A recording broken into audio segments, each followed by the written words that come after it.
Hello all of you, welcome to my channel. In this video we are going to study class 9th chapter 2nd, The Adventures of Toto from Moment's book. The Adventures of Toto is written by Ruskin Bond. First of all, we will see about the writer. Ruskin Bond is an eminent contemporary Indian writer of British descent. He prolifically authored inspiring children's books and he was awarded the Sahitya Academy Award to honor his work of literature. Now we will discuss about our lesson, The Adventures of Toto. This is a humorous and adventurous story of a naughty monkey named Toto.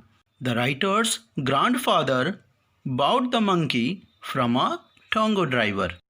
The pranks played by Toto have been narrated in an interesting way. We must read this story and we should know more about Toto. Have you ever had a baby monkey as a pet?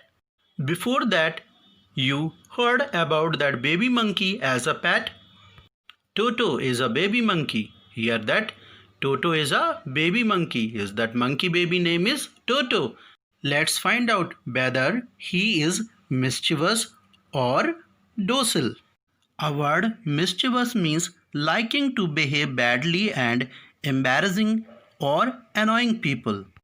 A bird docile means quiet and easy to control. Grandfather bought Toto from a tonga driver for the sum of 5 rupees. The writer's grandfather purchased a monkey named Toto from a tonga driver by paying 5 rupees to him. The tonga driver used to keep the little red monkey tied to a feeding trough. A word tonga means horse cart and a word trough means a long narrow container from which farm animals eat or drink. The tonga driver had tied the little red colored monkey to a feeding trough so that he could not run away. And the monkey looked so out of place there that grandfather decided he would add the little fellow to his private zoo. A word zoo means, all of you know, a park where many kinds of wild animals are kept so that people can look at them and where they are bred, studied and protected. When the writer's grandfather saw the monkey, he had a desire to add him to the collection of animals which he had in his zoo at home. Toto was a pretty monkey. His bright eyes sparkle with mischief beneath deep-set eyebrows. Writer gives a description of Toto. The writer told about the baby monkey. He told that he had bright, shiny eyes which were full of mischief. The eyebrows were deeply set on his face, and his teeth, which were a pearly white, were very often displayed in a smile that frightened the life out of elderly Anglo-Indian ladies. His teeth were like pearls. Many ladies belonging to the Anglo-Indian community got scared when they saw his teeth, which were displayed when he smiled. But his hands looked dried up as though they had been pickled in the sun for many years.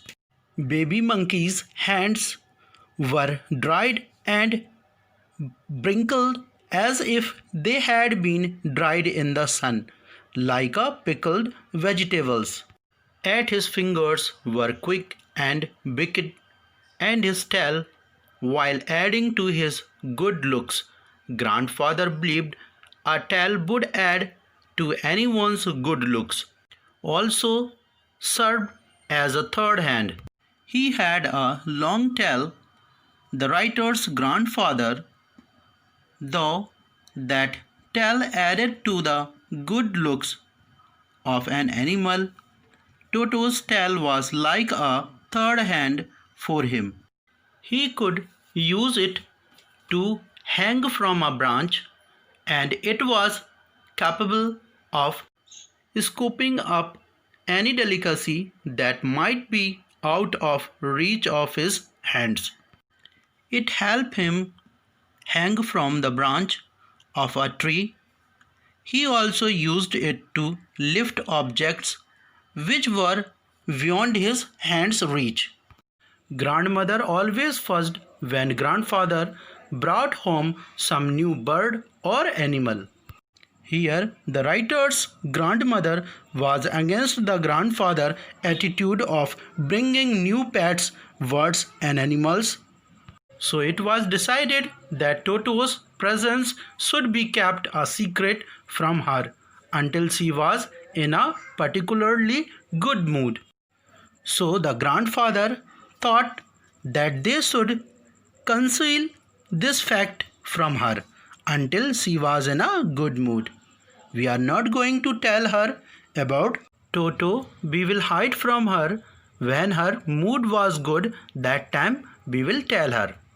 Grandfather and I put him away in a little closet opening into my bedroom wall.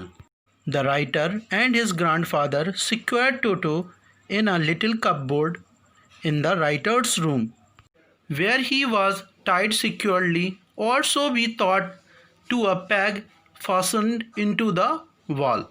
In order to be sure, the grandfather and the writer, that Toto did not escape, they tied him to a hook in the wall. A few hours later, when grandfather and I came back to release Toto, we found that the balls, which had been covered with some ornamental paper chosen by grandfather, now stood out as a naked brick and plaster. After some time, or after few hours, the writer and his grandfather, both they came to see the Toto and to release Toto. They found that where they have tied Toto near a ball at a peg, the ball was totally uncovered. Before few hours, that ball was covered with ornament paper chosen by my grandfather, but in this time that is a naked, or we can say that is a uncovered. Now in this time we are able to see naked brick and plaster. The peg in the ball had been breached from his socket, and my school blazer, which had been hanging there, was in shreds. They both noticed that the Toto had broken the hook and had escaped from his binding. Also he tore my blazer into thin pieces. Here my means writer's blazer into thin pieces. The Toto tore the writer's blazer into thin pieces. I wondered what grandmother would say, but grandfather did not worry. He seemed pleased with Toto's performance. The writer was worried about that. When his grandmother knew about this wall condition, then she will be angry. But I have noticed that my grandfather is nothing worried about that what Toto did. But grandfather was very happy with Toto's performance. He is clever, said grandfather. Given time, I am sure he could have tied the torn pieces of your blazer into a rope and made his escape from the window.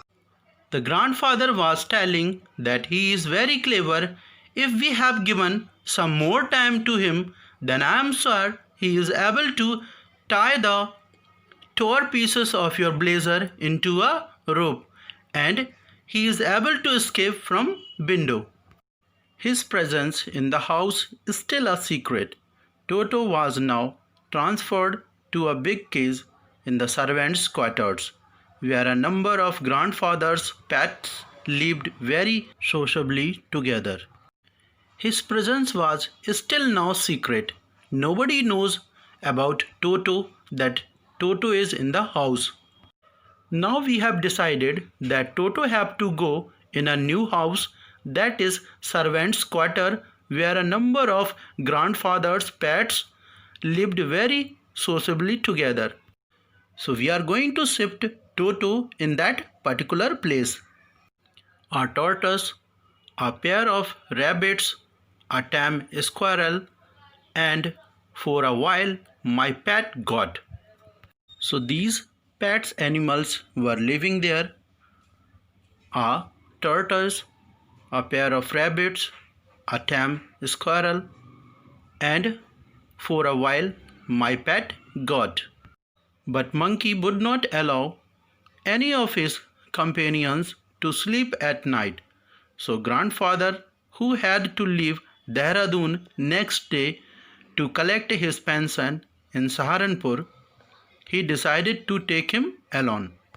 Toto is very mischievous. He did not let the animals sleep at night, so my grandfather have decided to take him along because he want to go next day to Dehradun to collect his pension in Saharanpur, so he decided to take Toto with him. Unfortunately, I could not accompany grandfather on that trip, but he told me about it afterwards. The writer was disappointed as he could not accompany his grandfather and Toto on that trip.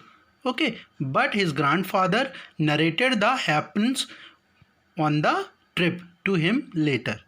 The writer was not able to go that time, but his grandfather narrated the whole story what happened on the way. A big black canvas kit bag was provided for Toto. This, with some straw at the bottom, became his new abode. He had got a special bag for Toto. It was made of a strong material canvas. He placed some dry grass at the bottom of the bag. On the trip, the bag would be Toto's home, as he would live in it. When the bag was closed, there was no escape. Toto could not get his hands through the opening, and the canvas was too strong for him to bite his way through.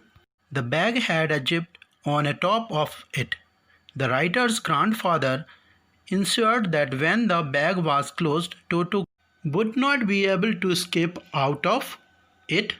Neither could he come out of the opening, as it was closed with a zipper. Nor could it bite the strong canvas material in order to run away. His efforts to get out only had the effect of making the bag roll about on the floor, or occasionally jumped into the air. An exhibition that attracted a curious crowd of onlookers on the Dehradun railway platform. Toto made unsuccessful attempts to come out of the bag. Due to this, many times the bag would roll on the floor, or it would certainly jump in the air. These movements were noticed by the people on the railway platform and made them curious to know what was inside the bag. Toto remained in the bag as far as Saharanpur. Here, Toto remained secured in grandfather's bag till Saharanpur. But while grandfather was producing his ticket at the railway turnstile at the Saharanpur railway station, the writer's grandfather was taking out his ticket to cross the turnstile. Toto suddenly poked his head out of the bag and gave the ticket collector a wide grin. A word grin means to give a broad smile. At that time, Toto peeked out of the bag and smiled at the ticket collector.